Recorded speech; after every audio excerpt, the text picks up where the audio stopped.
how do we overcome this division and dichotomy between us and them, between saints and strangers, between friends and enemies, between the pure and the impure?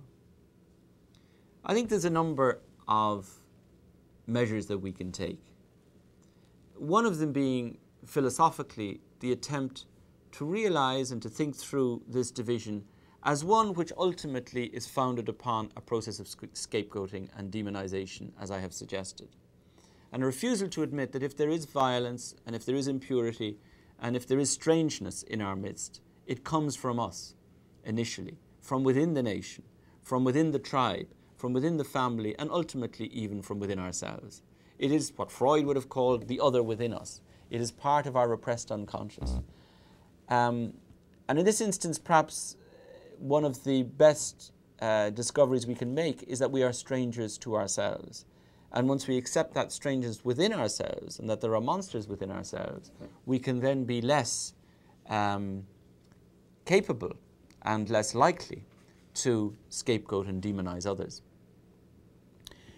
I have interviewed and dialogued with a number of contemporary intellectuals and thinkers and writers in an effort to try and find some solutions to this problem and to think the problem through with them. And they have come up with different suggestions which we might now look at.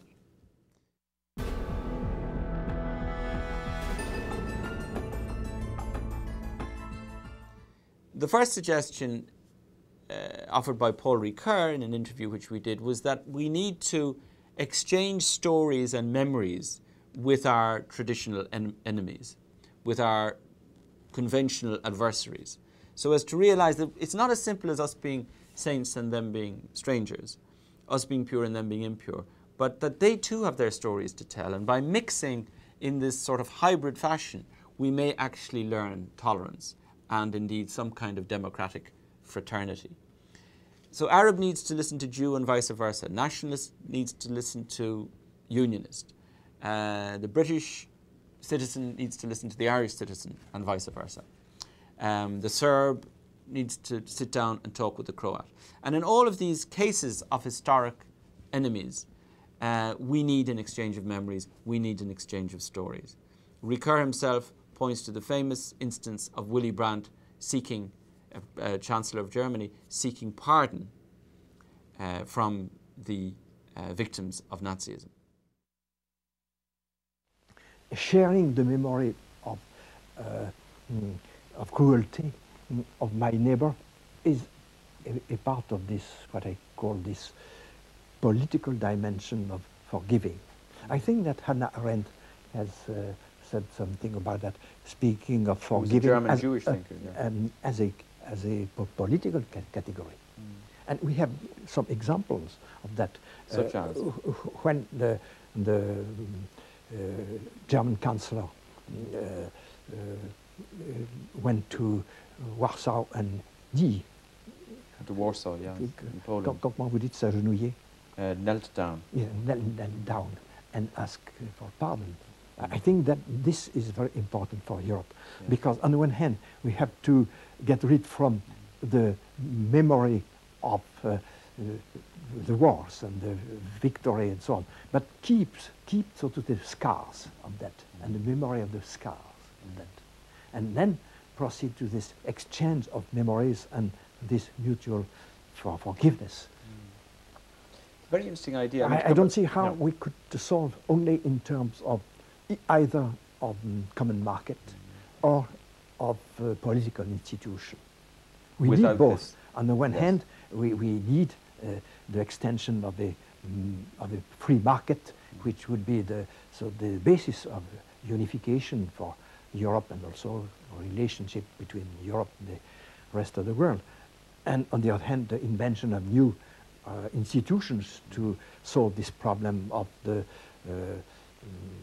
multiplicity of nation states. So we have to invent new institutions to solve this. But there is a spiritual problem underlying this, both this economical problem of a common market and the political problem of new institutions, institution of a new kind which cannot be the same as the American ones. And what would the role of narrative, which is one of the key concepts in your philosophy, be? Narrative as storytelling, as remembrance, and as also maybe projection. What would this be in relation to this cultural crisis that we are facing in Europe today? I would say three things concerning narration in this.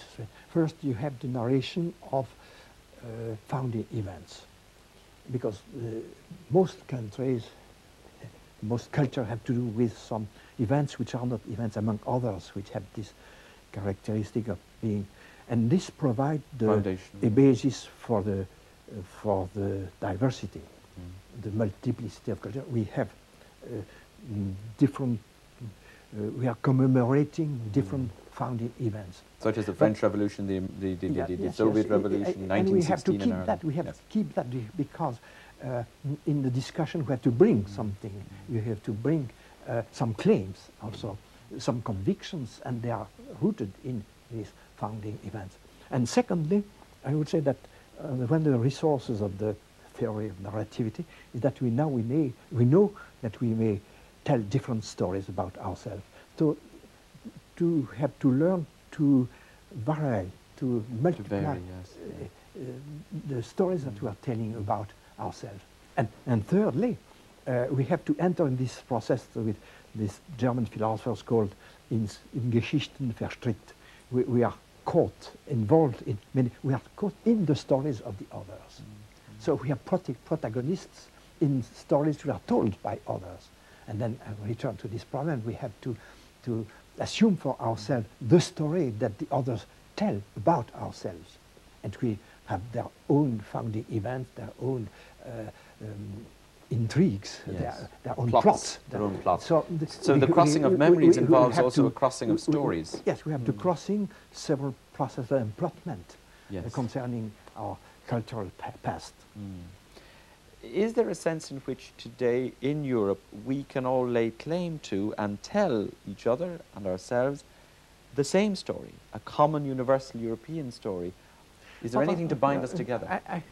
I would say that this concept of universality may be used in three different contexts. On the one hand, you may speak of universal rules of procedures. This is the claim of Rawls on the one hand. A great man for the tree, like Hegel. And also what Habermas says about rules of discussion, let us say logic of argumentation and ethics of argumentation. That is a level of universality, but it is too formal to be operative. Too abstract for people. Abstract. Yeah. Secondly, you have, I should say, universalist claim, prétention, claim within this our own culture. For example, we may claim that some rights to free speech are universal, in spite of the fact that, for the time being, they cannot be included within other cultures. But we may say that here we bring something which have a claim. But it's a claim. It remains a claim as long as it is not recognized by the others. So you bring in the discussion claims of universality, not only procedures of universality, but claims and universality. And thirdly, I would say that you have a kind of eschatological universalism. Aiming towards the last things, the end of history. In the sense of the Kant, the essay on the perpetual peace and so on. A universal republic. Yes. It's kind of a utopian. The utopian world element. state, or certainly European The state. procedural, the claim of universality, which is embedded in the limitation of cultural memories, and this horizon of universality. And we must not confuse, say, this horizon is already there. Okay. And confuse it with the claim, Yes. which will maybe legitimate. I give it another example of a good claim, I should say.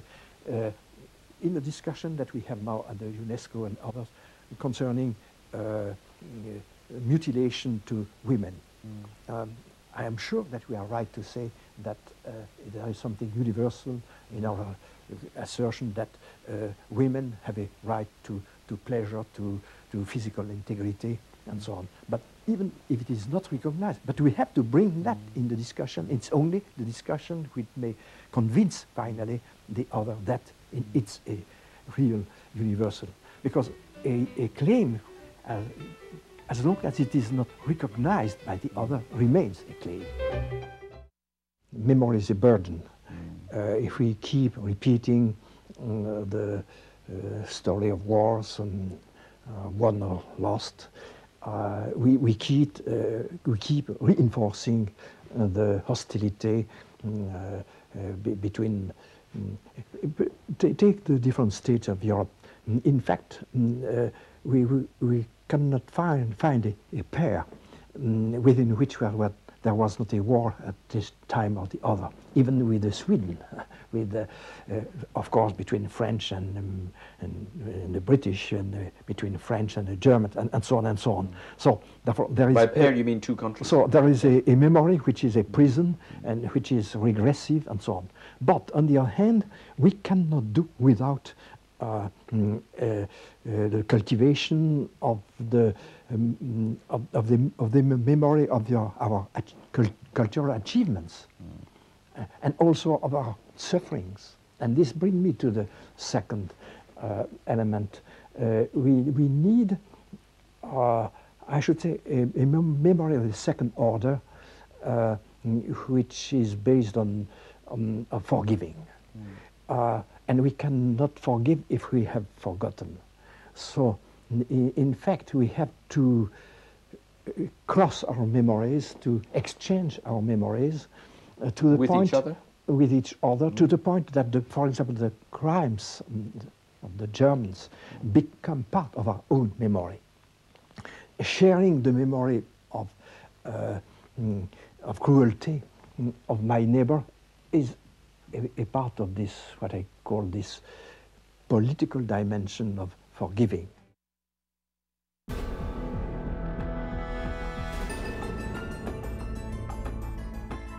Nobody's suggesting, of course, that this exchange of memories and stories and identities is easy. As George Steiner points out, it's all very well to acknowledge differences and diversities, but we've also got to realize that there can be a collapse into local hostilities and neo-nationalisms, where we resent the other once anew by claiming too great a sense of our own identity and of our own difference. So that's something that needs to be watched for, and that Steiner, I think, describes very well. There is much talk at the moment of a Europe of regions, that the argument being that as we enter into an integrated, more united Europe, some would even go so far as to say United States of Europe, we need a counterbalancing movement where there will be a devolution of power, a decentralization of power from the center back to local participatory democracy, back to the regions. Do you see any hope in that idea of a unified Europe being also a Europe of differences and diversities? Differences and diversities, yes. I love every dialect. I'm passionate. I eat languages like hors d'oeuvres. I just hate uniformity. In Switzerland, where I live and teach much of the year, blindfolded, you can say within 10 kilometers of where you are by the accent, the smell, almost the pace of the human beings you're hearing walking by you. But careful. Much of regionalism has a cruel, dark atavism. It lives by hatred. Flem against Walloon, the Basque situation, the Irish, the Alto Adige, which is northern Italy, the bombs in the pocket of the local small agricultural fanatical movement. Regions do tend too often to define themselves not by remembering in joy, but in hatred. And I think we have to be very, very careful lest that come back and that flame burn again.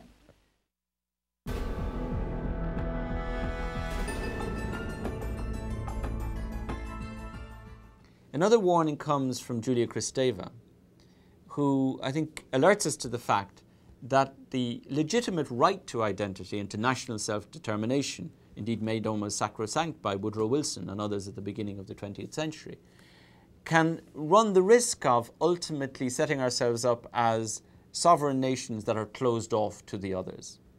And there can be, behind this legitimate need for a national or a local or a regional identity, a certain violence, a certain death wish, as she puts it, which all too often the media themselves serve to screen for us. And she suggests, and I think rightly, that we need to come to terms with this enmity within so as to not project our death wish onto others and so turn them into monsters. I quote, "The exaltation of origins can take violent forms because one wants an enemy. And as the enemy is not communism anymore because it doesn't exist, the enemy will be the other nation, the other ethnic group, the scapegoat." On the question of Bulgaria, your own native land, if I may put it like that, how can you, and by extension all of us, relate to this lost part of Europe, so-called Eastern Europe, which you once described as something which is experienced like the pain of an amputated limb? How can we relate back to this amputated Europe? C'est une phrase qui a été dite par d'autres, et moi je ne ressens pas cette dichotomie des deux Europes de manière aussi douloureuse. Pour deux raisons. D'abord, les raisons biographiques que j'ai évoquées, à savoir mon entrée dans la culture française assez jeune, mais aussi un choix intellectuel qui est devenu un choix psychique et qui consiste à penser que l'origine n'est pas essentielle, que l'origine est une réaction à la douleur et peut être un condensé de haine. Les gens qui se replient sur l'origine aujourd'hui sont des gens qui ne savent pas métaboliser, sublimer leur haine. Ce sont des gens blessés, ce sont des gens déprimés et qui, parce qu'ils n'ont plus d'idéaux, la religion ne les satisfait pas, le marxisme non plus, aucune autre idéologie providentielle ne peut venir à leur secours. Eh bien, leur haine, ils la retournent dans l'archaïsme de l'origine. Donc toute mon éducation, toute ma pensée d'intellectuel va à l'encontre d'une telle pensée de l'origine. Je trouve que la nationalité, nous allons vivre pendant très longtemps dans le cadre des nations, on dira peut-être quelques mots tout à l'heure sur la tendance qu'a la gauche d'évacuer l'idée nationale et de passer trop vite au-delà. Donc je suis contre cette tendance. Donc je pense que la nation va vivre longtemps. Mais je crois que la nation devrait être un choix et non pas un repli sur l'origine. Et quand on le fait comme choix, c'est-à-dire avec clairvoyance et en sachant les raisons politiques, idéologiques, culturelles, qui font que nous adhérons à la France, à l'Irlande, à l'Angleterre, non pas parce que nous sommes génétiquement liés à cela, mais parce qu'il y a des raisons mentales, culturelles, religieuses, politiques, morales, eh bien ça, c'est un bon choix. What I would like to ask you is this: how do you combine your cosmopolitanism as a French citizen with this fidelity to your place of origin? And by extension, I would like to ask you if nationalism or some kind of recognition of our national origins, our regional origins, isn't necessary to recognize and even reaffirm in order to go beyond. Because you've suggested that nationalism is in fact a pathological symbol, but doesn't it only become that if we ignore that need for a certain regional, local, national identity? Le nationalisme balte, serbe, slovaque, etc., croate, est très évidemment, en tout cas à mes yeux, une régression et une attitude dépressive. Si vous permettez cette petite excursion psychanalytique, mais très légère, ce sont des peuples qui ont été humiliés pendant très longtemps dans leur identité. Le marxisme soviétique ne reconnaissait pas cette identité et donc ils ont actuellement une réaction anti-dépressive qui prend des formes maniaques, si on peut dire, qui est une exaltation justement de l'origine et de valeurs folkloriques archaïques. Et qui peut prendre aussi, quand je dis maniaque, je ne le dis pas à la légère, des formes violentes, parce qu'on se cherche un ennemi. L'ennemi n'est plus le communisme parce qu'il n'existe pas, l'ennemi sera l'autre ethnie, l'autre nation. Et nous pouvons assister pendant très longtemps dans cette pathologie-là, dont on peut comprendre les raisons, on peut assister très longtemps dans des règlements de compte archaïques et qui vont stopper, en tout cas handicaper gravement le développement économique et culturel dont ces pays ont besoin. Ceci dit, je pense en effet, et c'est pour ça que j'ai dit que les raisons que vous avez évoquées, les deux raisons sont valables, c'est un moment indépassable. Je crois qu'on ne peut pas en faire l'économie. On peut essayer de l'accélérer. On peut essayer à ce qu'il ne s'enlise pas, que ça ne traîne pas longtemps. Et à ce niveau-là, il me semble qu'il y a un grand travail à faire, d'une part par les églises, et d'autre part, et surtout par les intellectuels. Il me semble que pour l'Europe de l'Est, l'Église catholique a joué un grand rôle dans la révolte contre le communisme. Elle a un grand rôle à jouer, me semble-t-il, aujourd'hui, pour transcender le nationalisme et pour donner à ces peuples des idéaux qui ne soient pas strictement ethniques et directement, archaïquement nationaux. Le pape a fait une encyclique récemment qui le montre extrêmement intéressé par les problèmes moraux de l'Occident, contre le totalitarisme d'une part, mais aussi contre une certaine misère morale de l'américanisme. Eh bien, je m'étonne un peu de voir qu'on n'a pas repris cette idée cosmopolite et universaliste de l'Église chrétienne qui pourrait être un remède à ces nationalismes qu'il ne faut pas évacuer trop vite, je répète encore une fois. You touched on the possibility of religion or religions having a sort of a positive role where it wouldn't just be a question of the triumphalism of a particular sect, Catholic, Protestant, Jewish, Islamic, but that all would somehow project some common universal content. Do you see that positive role as operative today? Dans un cadre religieux, il y a une homogénéité idéologique qui fait que si vous ne partagez pas les présupposés de la religion, vous êtes de nouveau étranger, pas national, mais vous êtes étranger à cette religion. Ceci dit, nos religions monothéistes, avec cette fermeture dont je viens de parler, ont essayé d'élaborer une pensée de l'autre. Et c'est ça qui me paraît être un point extrêmement exquis de la pensée de l'Occident, qu'il faudrait enrichir, cultiver, que les Lumières ont essayé d'extrapoler et que nous avons un héritage à développer. Cela consiste en quoi? Ça consiste à considérer, par exemple, que lorsqu'un étranger se présente à ma porte, comme le disent la Bible et l'Évangile, ça peut être Dieu. Donc, essayer de reconnaître la divinité de l'autre. Cela veut dire aussi, comme le montre le pèlerinage au 1er siècle, au début du christianisme et jusqu'à Saint-Augustin, le voyage, l'idée de porter le message du Christ vers les autres et de recevoir des étrangers qui viennent en tant que pèlerins, conduit à une espèce d'osmose entre ethnies. L'idée de caritas, l'amour chrétien dont on connaît la dégénérescence, et notamment dans ces formes de colonialisme horribles que vous avez évoquées, mais qui néanmoins existent, donne une force actuelle aux églises chrétiennes qu'on voit se développer, notamment dans Secours catholique ou autres formes d'action que les chrétiens en France développent vis-à-vis des étrangers, alphabétisation des émigrés, aide matérielle, etc. Je crois qu'il est important de miser sur cet aspect-là des mouvements religieux dans la mesure où ils ont une audience populaire et de favoriser la réponse qu'ils peuvent donner au nationalisme étroit. I would just like to ask you what you feel is the role today of the great European project of the Enlightenment. I'm thinking of Voltaire's dream and Montesquieu's dream in particular of a great European cosmopolitan republic. Since that dream was articulated by them, we have witnessed not only the breakup of Europe into rival nationalisms and nation states, but also 2 world wars in our own century, which is a direct result, one could argue, of such antagonisms. After those 2 world wars, and after Auschwitz in particular, what can we advocate today as a viable and legitimate project for a united Europe? Il nous faut prendre au sérieux la violence des désirs identitaires. Par exemple, quand quelqu'un se reconnaît dans une origine X ou Y, ceci peut apparaître extrêmement louable, très sympathique, besoin d'identité, mais il ne faut pas oublier la violence qu'il y a derrière ce désir.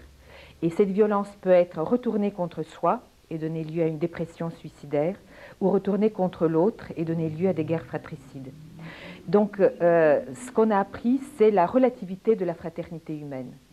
et l'intérêt, je dirais presque, non seulement pédagogique, mais aussi thérapeutique, qu'il faut porter à la pulsion de mort, à la violence en nous. Que la fraternité peut tomber en fratricide. Exactement. Et que donc ce soin à accorder, cette attention accordée à la violence et à la pulsion de mort demande beaucoup de finesse dans la relation aux individus, mais aussi dans la relation aux nations. Et que très longuement, par exemple, dans la suite des idées des Lumières, on a considéré que l'idée de nation est une idée simplement rétrograde et archaïque, et qu'on peut la balayer, on peut s'en passer. Je crois qu'on se rend compte maintenant, ne serait-ce que sur le plan économique, que l'idée de nation est avec nous et on l'aura au moins pendant un siècle. Il ne suffit pas de s'en rendre compte simplement au niveau économique. Je crois qu'il faudrait bien mesurer la violence de l'adhésion, la violence psychique de l'adhésion à cette idée, et les guerres, les meurtres que cela peut susciter, et la violence que peuvent porter les religions, parce que les religions sont une autre forme d'adhésion originaire. Nation, religion, on voit les formes d'intégrisme qui se déclenchent aujourd'hui de part et d'autre.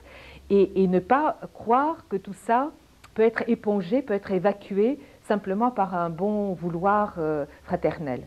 Donc on va rencontrer beaucoup d'écueils et nous sommes face à la pulsion de mort. Et je crois qu'on n'a jamais été davantage face à cette pulsion de mort qu'après l'écroulement du mur de Berlin. Parce que quelques paravents qui nous cachaient cette pulsion de mort sont tombés. C'était le paravent des nouvelles idéologies prométhéennes comme le marxisme. Maintenant, ça n'existe pas, d'une part, et d'autre part, les vieilles religions, même si elles encore bon dos et ils vont durer longuement, sont mises en cause, et par conséquent, rien ne vient éponger, camoufler cette pulsion de mort. Nous sommes laissés seuls face à ça, avec, de mon point de vue, les formes sublimatoires et lucides que représentent les arts d'une part et la psychanalyse de l'autre. Mais devant cela, et devant le fait que les médias propagent cette vision, ne le cachent pas. Nous sommes devant regarder les films que les gens regardent, on est fatigué toute la journée, mais on est devant son écran pour regarder un policier ou un film d'horreur. Les autres sont plus ennuyeux. On est attiré par cette violence. Donc le grand travail moral qui rejoint, j'ai l'air de m'éloigner du sujet, mais pas du tout, qui rejoint le problème identitaire, c'est la violence et la haine. Oui.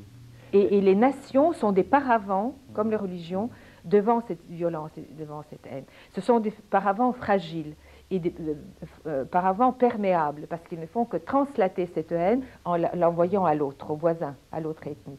Donc le grand travail de notre civilisation est d'essayer d'affronter cette haine sans Dieu.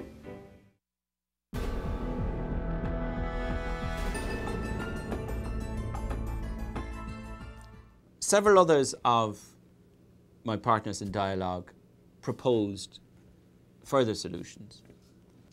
Taylor points out that the very legitimate need for recognition by the other, as a nation or as a group or as a self indeed, is not just self-affirmation, it's also a need for, an expression of need for the other, and so it can be seen and read positively at times as an openness to the other. The difficulty, of course, is when that need to be recognized as a nation or as a self-identity leads to too great a sense of interiority or inwardness, so that it becomes a form of romantic nationalism, which, though legitimate in its origins and in its aims, can sometimes close us off to the other. And in that sense, it could prevent us embracing a universality and a cosmopolitanism, which is surely, Taylor suggests, the only ultimate form of politics for any kind of new world. That is to say, universalism based on the recognition of differences. You seem to suggest that in that modern invention of self-identity, in this inward or interior sense, there is also a continuity with a spiritual heritage. Because, of course, its origin point, I think, its origin point, I take St. Augustine as my example because he's, well, I suppose, one of the greatest minds, but he's perhaps the best example of a certain Christian line of thinking, which is the origin of that in the West. And their interiority was not for its own sake, but in order to come to God, right? And something of that has remained in all the successor forms, even the secular successor forms. So it's something, again, profoundly ambivalent. It can go in two directions. It can go in a direction which is totally focused on the subject, to a kind of subjectivism. I mean, take perhaps its most important and obtrusive, I think, modern variant, which is the post-romantic idea that everybody has their own original way of being, right? Their own thing to do, to use that American expression, doing their own thing, right? And that they have to find it themselves and they can't simply take it from someone else. Now that's something which is a continuation of the idea of interiority. You sort of find in yourself what your talents are, what you have it in you to be. And that can take a very, very subjectivist form, totally focused on me, on self-expression. But it can also be the way that people discover their vocation to the universal. I mean, for instance, their sense that they ought to be even militants for ecological sanity. It's not because they discover within themselves in that way their sense of connection to the larger world, the larger nature that they have to fight for. It can take you in two directions, and instead of, again, looking at it in a one-eyed way, as people very often do, and seeing it simply as the antechamber to subjectivism. Got to look at the losses and the gains. Well, and also, I mean, it's more important than that. It can be, it's not just losses and gains, it can be inflected in either direction, right? You can take this as something that by its very nature goes into subjectivism, and then you'll hate it or like it, depending on how you... Or you can take it as something that can be pushed in one or other direction by understanding what's going on. And that's what I'm trying to do in my book, really. Show that we have options about this, right? We don't simply need to fight it, It's not a fait accompli either way. It's still a task. It's a task. Well, it's fait accompli in this sense that I think we in modern culture could never get away from this modern insight that everybody has their own original way of being. That's very deep in our culture. But we can the interpretation of it. We can do two very different and the things application with that. of it. Exactly. Yes. Yeah, yeah. We aren't locked into one particular form of that, and that's important to see.